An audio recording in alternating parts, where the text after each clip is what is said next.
రే తమ్ముడు, ఆ పెయింటింగ్ చూడు ఎంత బాగుందో. అవునక్క, బాగుంది. ఈ చిప్స్ చాలా బాగున్నాయి కదండి. అవునే. ఏంటోనండి, ఈ కాలంలో పిల్లలు అసలు అర్థమే కావట్లేదు. ఫోన్లో వీడియోలేంటో డ్యాన్సులేంటో. ఏమోలే, నీకెందుకు, నచ్చితే చూడు లేకపోతే లేదు. అలా ఆడడం తప్పు కదా. తప్పేంటండి తప్పు, చదువుకోవచ్చు కదా మంచిగా. ఎవరబ్బా ఈమె ఇలా మాట్లాడుతుంది? ఈమెనెక్కడో చూసినట్టుందే. అలా కాదండి, స్కూల్కి వెళ్ళి మంచిగా చదువుకోవచ్చు కదా.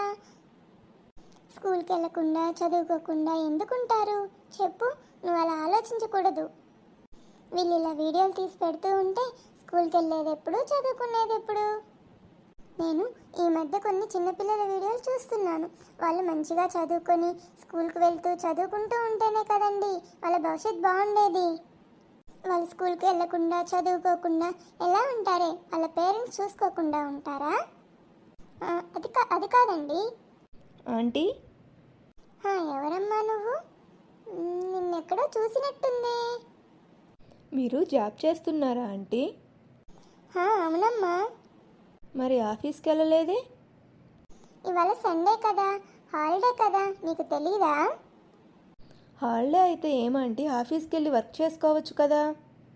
అదేంటమ్మా అలా అంటావు? హాలిడే రోజు ఎలా వెళ్తారు ఆఫీస్కి? మాకు రెస్ట్ ఉండబల్లేదా?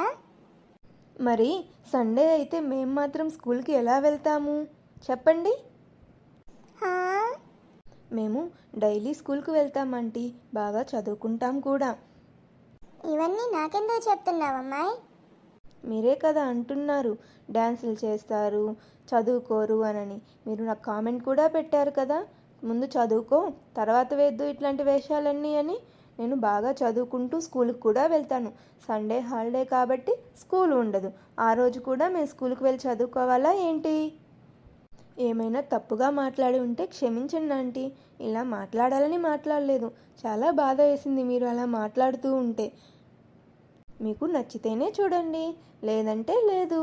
అంతేకాని అలా తప్పుగా అర్థం చేసుకోకండి ఆంటీ ఎవరిని.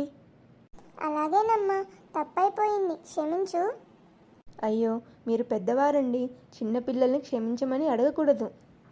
నేను ఏమైనా తప్పుగా మాట్లాడి ఉంటే మీరే నన్ను క్షమించండి. అయ్యో, అలా ఏం లేదమ్మా, నాకు అర్థమయ్యేలా చెప్పావు. అందులో తప్పేముంది? ఇంక నుంచి ఎప్పుడు ఎవరిని అలా తప్పుగా అర్థం చేసుకోనులే.